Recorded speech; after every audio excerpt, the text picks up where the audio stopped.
मानवीय कृति के कारण पर्यावरण का जो नुकसान हो रहा है, इसके बारे में हम लोगों ने बात की है। आज हम पर्यावरण संतुलन रखने के लिए उपयुक्त प्रयासों के बारे में विचार प्रस्तुत करेंगे।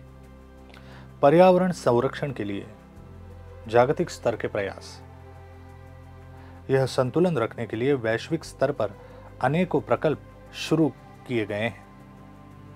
हवा, पानी और जमीन प्रदूषित ना हो, इसलिए पूरे विश्व में विविध देश अलग अलग कानून बना रहे हैं। इसमें सबसे महत्वपूर्ण है पर्यावरण के असंतुलन के कारण निर्मित संकटों के बारे में लोगों में जागृति और समझदारी निर्माण करना, और इसलिए भी विविध देश काम कर रहे हैं।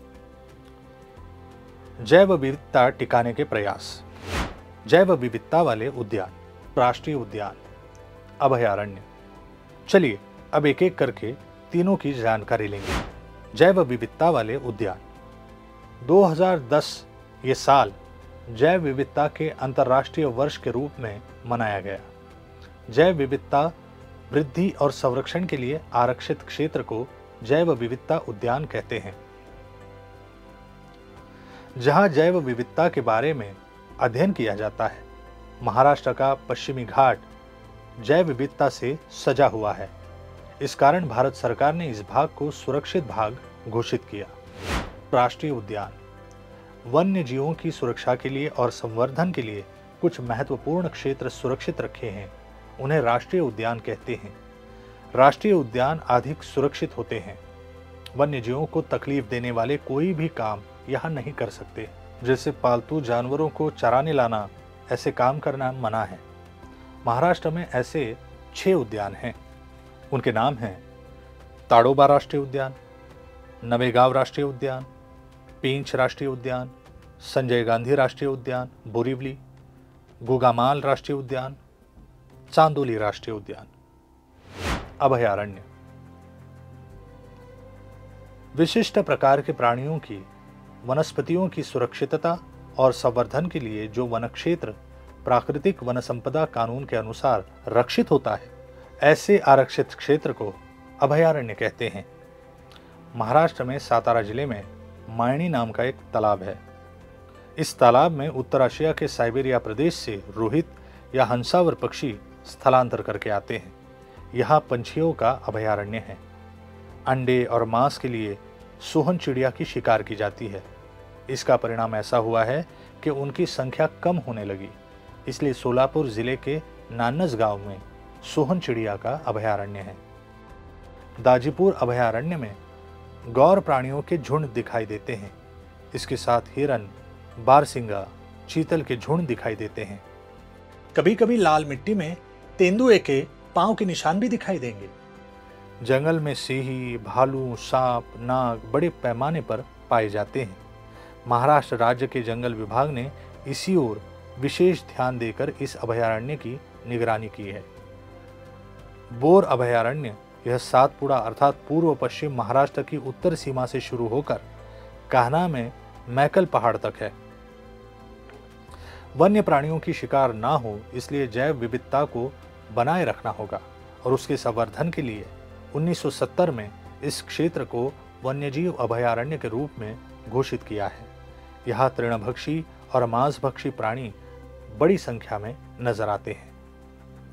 अभयारण्य और राष्ट्रीय उद्यान सरकारी नियमों पर आधारित होते हैं। यहाँ नियमों से काम चलता है, लेकिन कभी कभी मन में ऐसे विचार आते हैं कि पशु पक्षियों को अभय देने के लिए सरकारी नियमों की क्या ज़रूरत है। हम खुद उनकी निगरानी कर सकते हैं। जिन लोगों को यह मालूम है, वहाँ पशु पंछी बिल्कुल निश्चित रह सकते हैं। इसका ही उदाहरण है अहमदनगर रास्ते में पुणे से 50 किलोमीटर की दूरी पर मोराची चिंचोली यह गांव। इस गांव में अंदाज से 2500 मोर है। पुरातन काल से यहाँ इमली के पेड़ हैं, और यहाँ के गांव वालों द्वारा इन पेड़ों की निगरानी अच्छी तरह से करने के कारण यहाँ का वातावरण पंछियों को रहने के लिए बिल्कुल सुरक्षित है। इस तरह चिंचोली गांव वालों के अपनेपन के कारण पंछियों को मानो यहाँ अभय मिला है। बच्चों, भारतीय संस्कृति में भी वन संरक्षण का विचार दिखाई पड़ता है। देवराई अर्थात देव वन इसका ही उदाहरण है।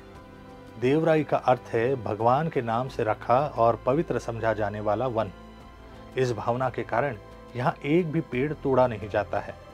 देवराई में ऊंचे ऊंचे वृक्ष होते हैं और उनके तने भरकम होते हैं। या विविध प्रकार के पशु पक्षी दिखाई पड़ते हैं। यह देवराई अनेक औषधि वनस्पतियों का भंडार होते हैं। प्राचीन काल के अभयारण्य अर्थात देववन यानी देवराई कहना उचित होगा। बच्चों, प्रकृति मानव की जरूरतें पूरी कर सकती है।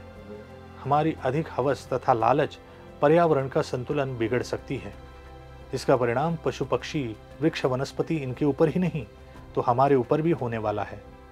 इस कारण हमारे हर व्यवहार को बारीकी से देखने की आवश्यकता है। हमने क्या सीखा?